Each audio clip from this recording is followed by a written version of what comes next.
Let's talk about the thing that really got me over this weekend. A moment when two people I actually like, and one I like and admire very much, went after Kayleigh McEnany. Kayleigh was asked, she's the new press secretary, and she has been just ripping the press to pieces. And she gave them a lecture about the questions they're not asking about Obamagate. This is cut number 5. Let's listen to that. I would like to lay out a series of questions, and perhaps if I write them out in a slide format, maybe we're visual learners and you guys will follow up with journalistic curiosity. So number 1, why did the Obama administration use opposition research funded by a political organization and filled with foreign dirt to surveil members of the Trump campaign? Number 2, why was Lieutenant General Michael Flynn unmasked? Not by the intel community entirely, but by Obama's chief of staff, by the former Vice President Joe Biden, by Susan Rice, by the Treasury Secretary. I mean, this is extraordinary. And, you know, if it were political appointees in the Trump administration, I can guarantee you I'd have questions in my inbox right now, but apparently Obama's spokesperson does not. Why was Flynn's identity leaked in a criminal act? It is a criminal act to leak the identity of Michael Flynn to the press, but it happened.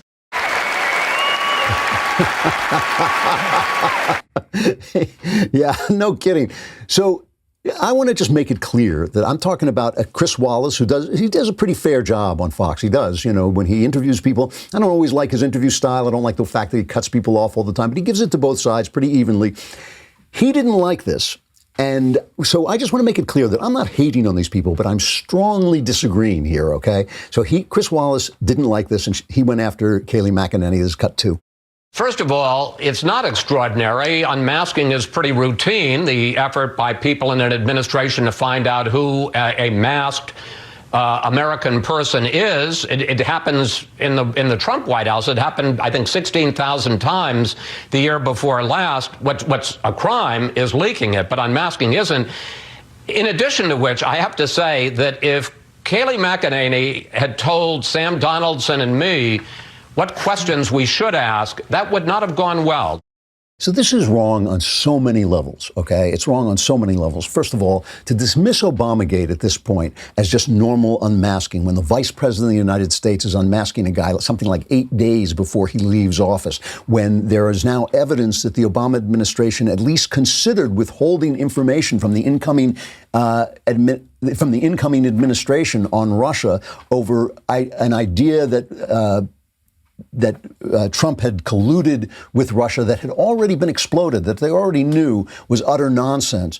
This is a problem. And when Trump taking hydroxychloroquine is a scandal, when him playing golf on the weekend is a scandal, when him putting on his tie or saying hello or saying this instead of that is a scandal, this is a scandal. And the fact that it's not being covered is a genuine problem. Let me just read you some of the things that people won Pulitzer Prizes for in 2017, all right?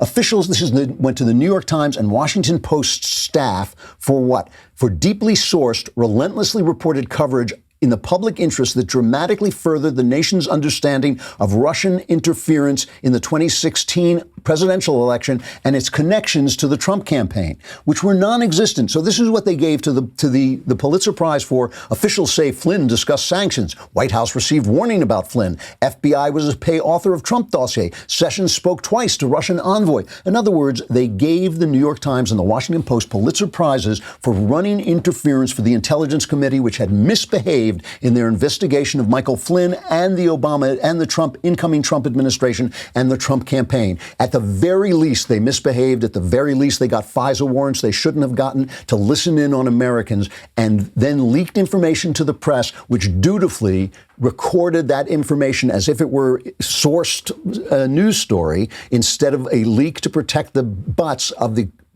misbehaving intelligence community, and you got a Pulitzer Prize for that. And then you're telling me that Kayleigh McEnany shouldn't be lecturing the press about what they cover? Plus, Sam Donaldson, who used to scream at Ronald Reagan, and he used to do the thing that now they do at CNN, where they just yell at the president, and this is after the Jimmy Carter administration, which damn near drove the country into the ground, which was almost a form of suicide, of Western civilization suicide. they're going to tell me that this is a problem, that she is going after them.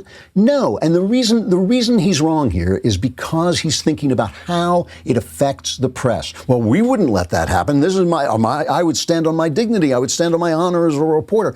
It's not about him. It's about the country. It's about the people they're reporting to who have no voice while he's sitting there with a microphone and talking to people. She's speaking for the people that the press as a unit will not speak for. And Jonah Goldberg, whom I love him as a person. I love him as a writer. He's a wonderful journalist, a wonderful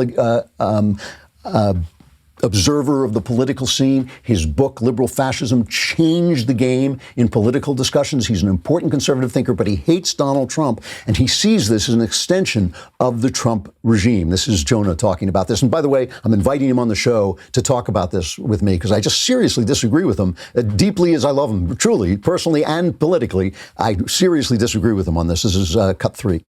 I think her behavior is indefensible and grotesque.